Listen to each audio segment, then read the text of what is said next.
Would you be okay with a Muslim prime minister of UK? Yeah.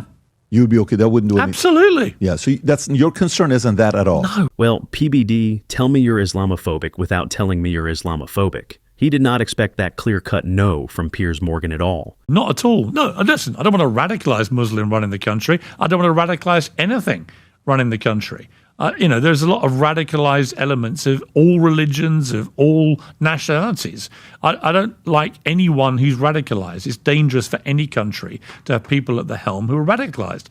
Do I think we have a particular problem in the UK with radicalized Muslims? I'm not convinced by that. I think there are radicalized Muslims, and clearly the Muslim population is rising exponentially fast compared to other populations. So we are going to have to look at this and say, well, what do we do about this going forward in a way that you don't look like you're just picking on people because of their Muslim faith? Exactly.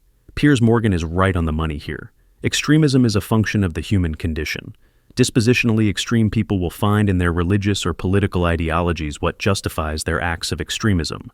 The proof of that is the billions of moderate people following the same exact religion or ideology. PBD fails to understand that because he's blinded by his childhood trauma.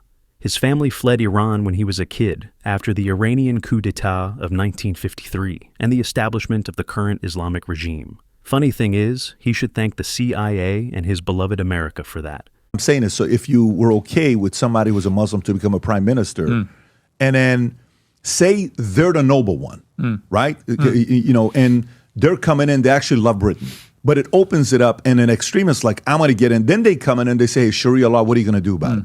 Then what?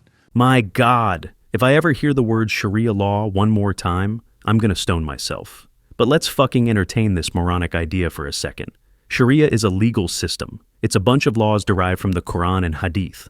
Laws need to be approved in Congress and the Senate. No one man can just come in and be like, it's Sharia time. You can't tar the entire Muslim population with the brush of potential extremism in the same way that you get Christian extremists in America who've committed appalling atrocities. I don't assume that every Christian, I'm a Christian, I don't assume every Christian in America is a potential extremist. I just think it's, there's got to be a more... You're comparing the two? You bet your fucking ass he's comparing the two.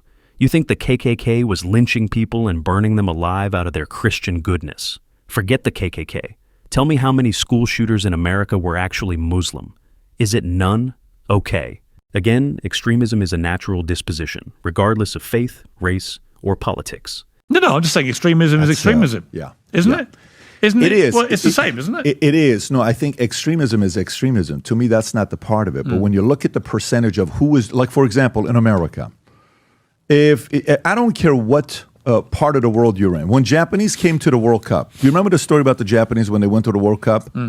What were they doing afterwards at the end of the game? They were cleaning up the arena. Everybody's like, what are they doing here? That's what we do in Japan. So would I want 1,000 Japanese neighbors? Yes. Would I want 10,000 Japanese neighbors? I don't care what religion they are. I don't care what God they believe in. They are their own people. They raise kids. They go and work. They don't hate America. They don't get up there and commit terrorist crime. You don't hear stories like that from them. They just go and do their part, right? But I would argue this back. Right? So I went to the Qatar World Cup, for example, for a week. Felt completely safe. There was no hooliganism whatsoever. This conversation is breaking my brain.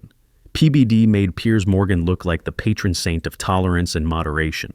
Good on Piers. He came a long way, for sure. Extremists everywhere, attached to all different groups.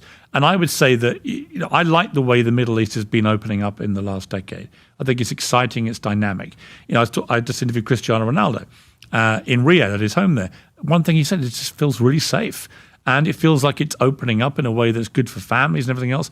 And I think that's great. I think we should be encouraging countries like that to continue the evolution that they're on. Without sort of, I don't like the tinge of you're all potential extremists until you prove otherwise. No, because I think it's unfair to a whole. I mean, how many Muslims are there in the world? 1.4 billion. Are we really suggesting that 1.4 billion Muslims are all potential extremists? Because I don't get that sense of the Muslims I know in London. I walk down my high street in London. There are Muslims running all sorts of different businesses. Okay. And honestly, they're not extremists. I wish PBD would just come out and say it. Loud and clear, I hate Muslims. I would respect him much more. When Piers Morgan is the guy who's making more sense in the conversation, you know you've gone too far. What do you guys think of PBD's recent anti-Islam rhetoric? Do you think he's coming from a good place? Or are you more like me and think he's an actual bigot who has been in disguise for years? Share your thoughts in the comments and please consider subscribing.